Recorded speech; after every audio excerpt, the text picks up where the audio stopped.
आपको बताने की कोशिश करते हैं कोई ऐसी थीम मार्केट पे जहां पर हो सकता है कि आने वाले समय के लिए फोकस बढ़ जाए, सरकारी नीतियों का फायदा किसी एक सेक्टर को या फिर किसी एक इंडस्ट्री को जो बेनिफिट होता हुआ नजर आ रहा है। उसमें एक सेक्टर है डेयरी प्रोसेसिंग, यानी कि दूध बनाने वाली दूध की सप्लाई जो करती हैं, बनाती हैं जो कंपनियां, वो काफ़ी ज़्यादा फोकस में है और डेयरी काउंटर्स पिछले कुछ दिनों में काफ़ी स्ट्रांगली एक्यूमुलेटेड भी हैं। मेरे साथ डिम्पी मेरे साथ मौजूद हैं रिसर्च लेकर। डिम्पी बताएं, रिसर्च बोलती क्या है कि गोइंग फॉरवर्ड ये जो डिमांड सप्लाई सिचुएशन है मिल्क की, मिल्क प्रोडक्ट्स की, ये और प्रोड्यूसर्स के फेवर में जाती हुई नजर आएगी और आने वाले समय के लिए कुछ बेनिफिट सरकारी नीतियों का भी होगा क्या? देखिए, वैसे आपको मैं बता दूं, भारत हमेशा से दूध का देश के तौर पर जाना जाता है। ग्रीन रेवोल्यूशन के बाद जो दूसरा रेवोल्यूशन था वो व्हाइट रेवोल्यूशन था भारत के अंदर, वो मिल्क रेवोल्यूशन के तौर पर दिखा और इसकी आप छाप अभी भी है। भारत विश्व का सबसे ज़्यादा दूध उत्पादक देश है इस समय और 2022 के अंदर ये बड़े मार्जिन के साथ और देशों को भी पीछे छोड़ देगा। फिलहाल आप कुल मिला के डेयरी बिजनेस एक बार समझिए, उसके बाद हम इसमें डिटेल आपके सामने रखते हुए चलेंगे।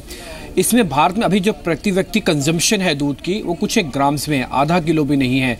और यूएस में अगर आप देखेंगे तो कुल मिला के सारी ग्राम्स की कैलकुलेशन बता रहा हूँ तो साल भर में 90 लीटर और यूएस में बल्कि 250 लीटर से ज़्यादा की कंजम्पशन होती है। सिर्फ इन्हीं दोनों पैरामीटर्स को रख लें तो न केवल कुछ समाजसेवी संस्थाएं बल्कि सरकार भी ऐसा कुछ कर सकती है, नीतियाँ बना सकती है जिससे कि मिल्क की कंजम्पशन को देश में अंदर बढ़ाया जाए। और ये कंजम्पशन अगर कहीं डबल हो जाती है तो आप इन कंपनीज को अपने आप ही री रेटिंग समझ लीजिए।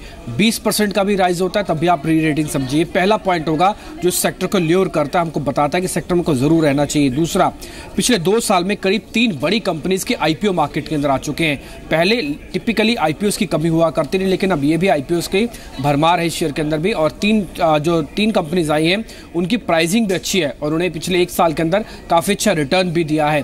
तो प्रभात और इसके अलावा देखेंगे कुछ पराग डेयरी, ये कुछ एक ऐसे शेयर्स हैं जो कि हाल की ही लिस्टिंग है, इनकी काफ़ी बेहतर दिखी है। तो ये इंडिकेट कर रहा है कि सेक्टर के अंदर चर्निंग हो रही है। तीसरी, मार्जिन्स काफ़ी अच्छे हैं क्योंकि जो नए नए प्रोडक्ट मार्केट के अंदर उतारे जा रहे हैं उनके अंदर बेहतरीन मार्जिन्स हैं और इन कंपनी की प्रॉफिटेबिलिटी को बहुत तेज़ी से शूट अप देंगे। दूसरी, नकली दूध बनाने वाले को लेकर सरकार सख्त कानून लेके आने वाली है। अगर 20% भी टोटल नकली दूध इस समय सिस्टम में है, अगर वो सिर्फ उसी को ही हटा दिया जाए तो अपने आप में इन कंपनीज का री रेटिंग का तीसरा ऐसा पॉइंट बनता है जहाँ से री रेट हो सकती हैं। 5 साल में जो कंजम्पशन है और जो माफ़ कीजिए जो खर्च है दूध के ऊपर, जो आपका निजी तौर पर खर्च होता है वो बढ़ गया है क्योंकि दाम भी बढ़ गया, इसलिए खर्च बढ़ गया है और ये आगे भी 10% दाम और बढ़ सकते हैं। ऐसे जानकार बताते हैं जो 50 रुपये लीटर दूध है वो 55 रुपये तक भी पहुंच सकता है इसी सीजन के अंदर भी। तो इसलिए आप दूध के शेयर में इसी क्वार्टर के अंदर भी रुक सकते हैं। सरकारी मदद की जहाँ तक बात है, सरकार 3 साल में 8,000 करोड़ रुपया डेयरी इंफ्रा पे खर्च करने वाली है। 50,000 करोड़ के किसानों की आय बढ़ने वाली है और से टिपिकली 3 शेयर हमने निकाले जो कि स्किम्ड मिल्क के अंदर भी, यानी कि सूखे दूध के अंदर टिपिकल ऐसे ज़्यादातर कंपनीज हैं ही, लेकिन इनकी वैल्यूएशन के हिसाब से ज़्यादा बेहतर हैं। उसमें क्वालिटी को आप देख सकते हैं। इसके अलावा उमंग डेयरी हमने कल भी आपके सामने रखा था और एक प्रभात डेयरी को भी आप जोड़ सकते हैं, हाल फिलहाल की लिस्टिंग है, इसकी भी वैल्यूएशन काफ़ी बेहतर बताई जा रही है जो कि ऐसे टर्न अराउंड कर सकता है। चलिए, सरकारी नीतियां वैल्यूएशन फ्रंट पे ये कंपनियां बहुत अट्रैक्टिव हैं, लेकिन टेक्निकल्स भी एक बार स्टडी कर लेते हैं। अगर कोई इसमें से चार्ट आप क्लोजली ट्रैक कर रहे हो आशीष जी, क्वालिटी, उमंग डेयरी और प्रभात, बेहतर चार्ट स्ट्रक्चर किसका है? इनफैक्ट पूरे ही सेक्टर पे न्यूज फ्लो और जो गवर्नमेंट नीतियां हैं उनका तो असर देखने को मिलेगा ही, लेकिन क्वालिटी, उमंग और प्रभात में से बेहतर चार्ट स्ट्रक्चर अभी के हिसाब से किसका नजर आ रहा है आपको? मेरे ख्याल से क्वालिटी डेयरी एक स्टॉक हम ट्रैक भी करते हैं और मुझे उसका चार्ट भी बहुत अच्छा नजर आ रहा है। एक तो मिल्क से रिलेटेड तो बहुत सारी चीजें अभी बताई गई हैं, दूसरा समर से रिलेटेड भी उनको एक एडवांटेज मिलेगा क्योंकि ये कंपनी के आइसक्रीम प्रोडक्ट्स भी हैं और समर रिलेटेड प्रोडक्ट्स भी हैं। तो मेरे ख्याल से इस पर्टिकुलर स्टॉक पे काफी अच्छा मोमेंटम मुझे आता हुआ दिख रहा है। मुझे लगता है 185-190 तक के टारगेट्स आप इस पर्टिकुलर समर सीजन में ही के एंड होते होते आप इस पर्टिकुलर स्टॉक में देख सकते हैं। वाडीलाल भी एक बहुत अच्छा स्टॉक है, बट मुझे लगता है थोड़ा सा ओवरबॉट हो चुका है ये पर्टिकुलर स्टॉक। तो अगर रिस्क रिवॉर्ड रेशियो के हिसाब से देखें तो क्वालिटी डेयरी मुझे लगता है कि एक बहुत अच्छा पॉइज्ड स्टॉक है इस पूरे थीम के हिसाब से, अगर किसी को बेनिफिट लेना है। लेकिन पूरा ही सेक्टर आज बस कर रहा है। निर्मल बैंक के मेहरबून ईरानी साहब का कहना है कि आने वाले दिनों में मिल्क पाउडर की डिमांड बढ़ेगी। उनका मानना है कि डेयरी शेयरों में क्वालिटी में निवेश फायदेमंद हो सकता है। दूध के पाउडर बढ़ रहे हैं और समर बहुत, गर्मी बहुत तेजी है, तो आई थिंक दूध के पाउडर और भी फॉर्म हो सकते हैं। तो we like a company like quality limited. So market में स्क्रिप्ट्स ढूंढना ऑनेस्टली बहुत डिफिकल्ट नहीं है, लेकिन मार्केट में इंडेक्स के एंगल अगर आप सब देखो तो यहाँ से थोड़ी सी फॉल हो सकती है, थोड़ा सा साइड पे मूवमेंट हो सकता है, लेकिन अल्टीमेटली हमें ऊपर जाना है। तो I will say again Ruchira paper, Quest Corp, quality limited, Dalmia Bharat, other stocks which we like. Infrastructure में IRB infra we like. So this are the focus areas of the government. चलिए, जिन भी सेक्टर्स पे थीम्स पे सरकार का फोकस स्ट्रांग है वो सेक्टर्स आप भी अपने रडार पर रखें. लेकिन ये तो हो गई मिल्क प्रोसेसिंग यूनिट्स के बाद या फिर डेयरी काउंटर्स के बाद. इसी के चलते तलवलकर्स देखिए आप, एक स्टॉक एक्सरसाइज इनफैक्ट अब जो कंपनी करवाती है उसका स्टॉक भी आज काफी दमदार एक्शन में है. 12 पॉइंट्स की गेन हो चुके हैं, 5% की तेजी. चार्ट कैसा लग रहा है आशीष जी आपको?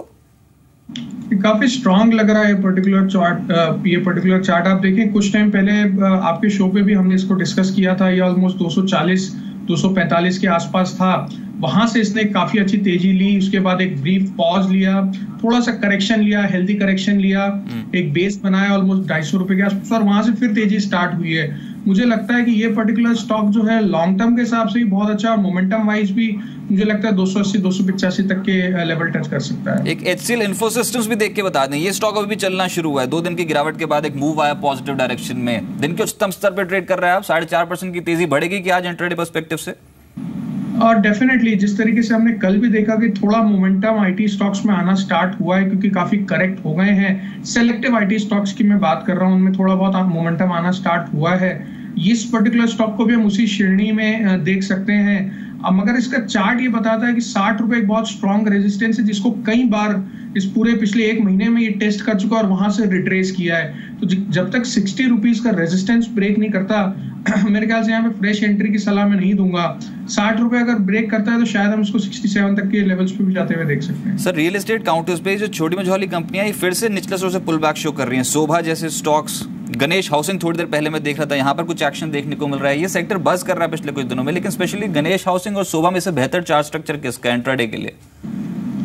शोभा मेरे ख्याल से बहुत अच्छा लग रहा है. यहाँ पे चार्ट कुछ दिन पहले हमने इसके ऊपर शायद डिस्कशन भी किया था और ये एक बॉटम पे इसने सपोर्ट लिया. इस पर्टिकुलर स्टॉक ने ऑलमोस्ट 350 360 के जोन में. मुझे लगता है यहाँ से इस पर्टिकुलर स्टॉक में थोड़ी और तेजी आनी चाहिए और पूरा सेक्टर हमने देखा था.